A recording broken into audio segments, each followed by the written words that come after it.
BA part first के विद्यार्थियों, आज हम नेक्स्ट टॉपिक कंटूर्स वो या स्थलाकृतियों की बात करेंगे। समोच्च रेखाओं से निर्मित स्थलाकृतियों की बात करेंगे। ये सवाल भी एग्ज़ाम आ जाता है। हमारा स्केल का जो चैप्टर है वो पूरा हो गया है, उसमें कोई दिक्कत हो तो पूछ सकते हैं। स्केल में साधारण स्केल कंप्लीट हो गया है, उसके बाद हम नेक्स्ट टाइम बीच में ये ले लिया है, फिर डायगोनल और कंपेटिव स्केल और करवाएंगे, लेकिन इसमें अभी तक आपकी कोई समस्या नहीं आई है। उसके बाद में नेक्स्ट टाइम लेंगे, तो इसके बीच में साधारण से सवाल और ले रहे हैं, उसके बाद डायगोनल स्केल करवाएंगे। तो समोच्च रेखा किसे कहते हैं, सवाल जो एग्ज़ाम आ जाता है कि समोच्च रेखा से क्या तात्पर्य है। समोच्च रेखाओं की विशेषताओं का वर्णन कीजिए और समोच्च रेखाओं के आधार पर ढालों को बताइए कि ढाल कौन से हैं, किस प्रकार से ढाल बनते हैं, या और अन्य विभिन्न जो स्थलाकृतियाँ बनती हैं। एग्ज़ाम में ये सवाल आता है कि समोच्च रेखाओं के आधार पर स्थलाकृतियों को निम्नांकित स्थलाकृतियाँ बनाएं। तो या नोट टाइप में पूछ सकते हैं, या शॉर्ट नोट्स में पूछ लेते हैं, या वाई में पूछ लेते हैं कि समोच्च रेखा से क्या तात्पर्य, what is the contours lines. तो समोच्च रेखाएँ समुद्र तल से समान ऊंचाई वाले स्थानों को मिलाने वाली काल्पनिक रेखाएँ हैं। ये इस प्रकार से इंगित कर सकती हैं कि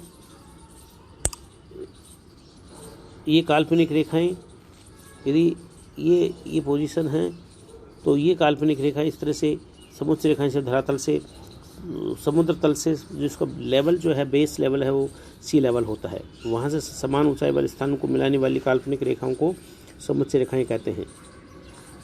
इस आधार पर इन समुच्च रेखाओं की कुछ विशेषताएं हैं, और उन विशेषताओं में सबसे पहले ये है कि ये मानचित्र पर समुद्र तल से समान ऊंचाई हो उन्हें मिलाने वाली रेखाएं होती हैं, समान ऊंचाई होती उसी को मिलाती हैं।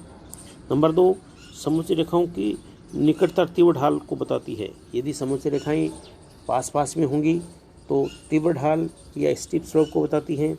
यदि ये दूर दूर होंगी तो उसको मंद ढाल या जेंटल स्लोप को बताएंगी, और यदि ये बिल्कुल समान दूरी पर होंगे तो उसको समान ढाल को प्रदर्शित करेंगी। ये चीज़ें इसमें आती हैं। तीसरा, यदि इसकी विशेषता की बात करें तो समुच्च रेखाएं एक दूसरे को काटती नहीं हैं। They can not intersect to each other, मतलब कभी भी ये एक दूसरे को काटती नहीं हैं। ये पास पास हो सकती हैं, इस तरह से पास पास हो सकती हैं, दूर दूर हो सकती हैं, लेकिन ये they can not intersect to each other, कभी काटती नहीं है। ये विशेषता तो वाइवा में भी पूछ लेते हैं कि समोच्च रेखा की एक मेजर विशेषता बताइए, कि सारी विशेषताएं हैं पूरी पूछ सकते हैं, लेकिन मेजर विशेषता ये है कि ये काटती नहीं है। चौथी, इसकी विशेषता की बात करें कि किसी भी जलधारा को ये लंबवत काटती हुई दिखाई देती है, मतलब वर्टिकल होता है, जैसे आपको जल प्रपात बना रहे हैं, वाटरफॉल बना रहे हैं। नेक्स्ट है, समुच्च रेखा न तो अधूरी होती हैं और न ही कटी हुई होती हैं, किसी लघु क्षेत्र के मानचित्र के किनारों तक बनाकर समाप्त कर दी जाती है।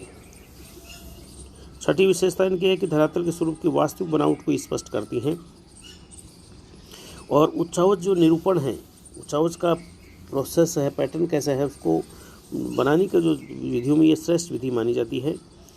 इन रेखाओं के साथ अन्य विधियाँ तथा इनकी ऊंचाई, पहाड़ी छाया या प्लास्टिक छाया या खंडित रेखाएं आदि प्रयोग से मानचित्र में अधिक प्रभावी होती हैं। तो इस आधार पर ये समुच्च रेखा की विशेषताएं हैं। इसके आधार पर ढालों की यदि बात करें तो इसमें समान ढाल है, मंद ढाल है, तीव्र ढाल है, सीढ़ी नुमा ढाल है, समुच्च रेखाओं के आधार पर बनाई जाएंगी।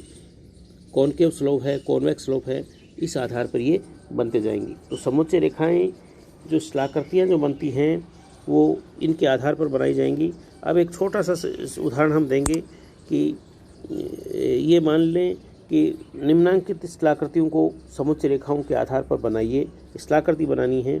तो सबसे पहले आपको ये जो स्थलाकृति बनानी है उसमें ये मान के चलेंगे आपको समान ढाल बनाना है, यूनिफॉर्म स्लोप बनाना है, यूनिफॉर्म स्लोप बनाना है, समान ढाल, सम ढाल कह सकते हैं, समान ढाल होगा, या तीव्र ढाल बनाना है, स्टीप स्लोप बनाना है, स्टीप स्लोप। तो ये स्टीप स्लोप या यूनिफॉर्म, तो दोनों समोच्च रेखाओं को हम अलग अलग रूप में बनाएंगे और आपको बताने की कोशिश करेंगे कि एक तरफ हमारा समान ढाल है, या हम कह सकते हैं मंद ढाल भी होगा, समान ढाल या मंद ढाल। तो मंद ढाल लेते हैं पहले, मंद ढाल और ये तीव्र ढाल, इनकी समोच्च रेखाएं होंगी। तो मंद ढाल की सबसे पहले जो समोच्च रेखाएं बनेंगी, उसमें जो समोच्च रेखाएं होंगी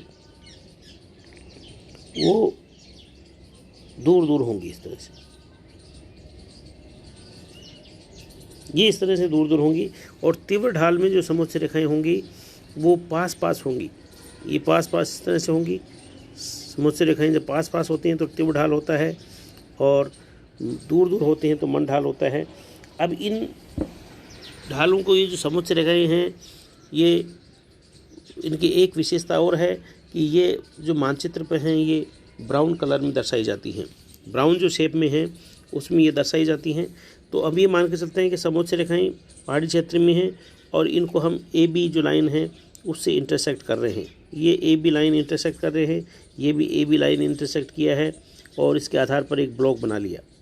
इस ए बी लाइन जो इंटरसेक्ट करने के बाद में इसको यहाँ 1-1 सेंटीमीटर का गैप देके ये लाइनें खींचेंगे, इधर भी 1-1 सेंटीमीटर गैप देके लाइनें खींचेंगे, 1 सेंटीमीटर 1 सेंटीमीटर 1 सेंटीमीटर। और यहाँ जो दूरी हम निर्धारित कर सकते हैं कि इनकी दूरी, जैसे मान लो 100 मीटर की दूरी है तो 100 मीटर की है, ये 100 मीटर की दूरी है, ये 200 मीटर की है, ये 300 मीटर की है और ये 400 मीटर की दूरी है। तो इसके आधार पर हम ये देखें कि ये जो दूरी है, यहाँ 100 मीटर लिखेंगे, इधर 100 मीटर लिखेंगे यहाँ, और इधर 200 मीटर लिख देंगे। तो ये 100 मीटर 200 मीटर की जो दूरी है वो लिखते हुए चले जाएंगे, और उसके आधार पर इनको हम इसमें मिलाएंगे, डैश डैश करके मिलाते हुए चले जाएंगे। तो ये 100 मीटर 200 मीटर और 300 मीटर और ये 400 मीटर, और इसके आधार पर ये इस तरह से ढाल बनेगा। इसका मतलब ये इंटरसेक्ट जहाँ से हम किया है, ये ए बी लाइन जो क्रॉस किया है, इस लाइन के आधार पर हम इनको इंटरसेक्ट करना है। इसी प्रकार से ये तीव्र ढाल की रेखाएं हैं, जो कि ये 100 मीटर 200 मीटर 300 400 या 50 मीटर है, ये 100 मीटर है, 150 मीटर है, 200 मीटर है, 300 मीटर है, के आधार पर बनाएंगे। तो इनको डैश डैश करते हुए हम लाएंगे और उसके बाद में इनको बनाएंगे। तो इसके आधार पर ये जो रेखा बनाई जाएगी वो ये जो रेखाएं हैं,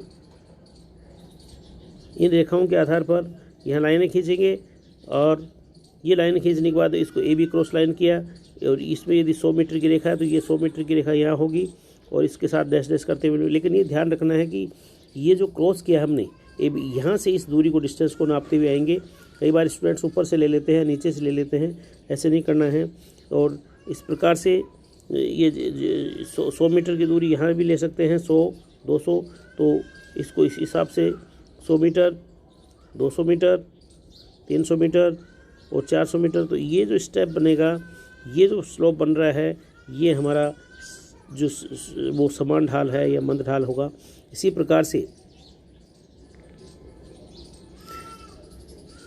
से यदि हम तीव्र ढाल बनाएंगे तो ये समोच्च रेखाएं जैसे ये पास पास में हैं, और इन पास पास समोच्च रेखाओं के आधार पर हमने ए बी क्रॉस लाइन किया, और इसके बाद में यहाँ नीचे हमने चार्ट बनाया है। ये 1-1 सेंटीमीटर का गैप देके बनाएंगे, एकदम स्केल से बनाएंगे। और ये जो बना रहे हैं इसमें ये 100 मीटर की रेखा है, ये 200 मीटर की रेखा है, ये 300 मीटर की रेखा है। लेकिन ये ध्यान रखना, ये ए बी जो लाइन क्रॉस किया है उसी से हमें बनाना है, और इसके आधार पर ये बनेगा। तो ये देखो, ये स्टीप स्लोप हो गया, वो एकदम मंद ढाल था, ये एकदम स्टीप स्लोप है कि पास पास में समोच्च रेखाएं हैं। तो इस आधार पर आज हमने ये 2 समोच्च रेखाओं, 2 ढालों की जो चर्चा की है। अब इसमें समान ढाल या मंद ढाल और तीव्र ढाल 3 समोच्च। ये कई बार एग्जाम में पूछ लेते हैं ढालों में कि निम्नलिखित शिलाकृतियों को समान ढाल बनाएं, तो समोच्च रेखाएं कहाँ से बनाएंगे? ए बी क्रॉस लाइन करके इनको मानचित्र पे बनाया जाएगा, और इस आधार पर ये होगा। नेक्स्ट टाइम हम इसी क्रम के अंदर जो तीव्र ढाल इसमें कॉनकेव स्लोप और कॉन्वेक्स स्लोप की बात करेंगे। इसको आप, ये पहली फाइल हो गई, पहली शीट हो गई। इसमें समोच्च रेखाओं की परिभाषा, उनकी विशेषताएं और उनकी जो ढालों के प्रकार, ये सारे लिखने के बाद में ये थ्योरेटिकल लिखना है। उसके बाद शीट बनाना है, वाइट शीट। उसमें एक एक शीट पे दो दो बनाना है। एक समढाल बना दो, एक विषम ढाल बना दो या तीव्र ढाल बना दो, दूसरे में असमान ढाल बना दो। तो कल हम असमान ढाल और या समढाल और सीढ़ीनुमा ढाल की बात करेंगे, और साथ साथ में हम कॉनकेव स्लोप और कॉन्वेक्स स्लोप बनाएंगे। तो ये ढालों के आधार पर ये समोच्च रेखाएं हम कंप्लीट करेंगे। धन्यवाद।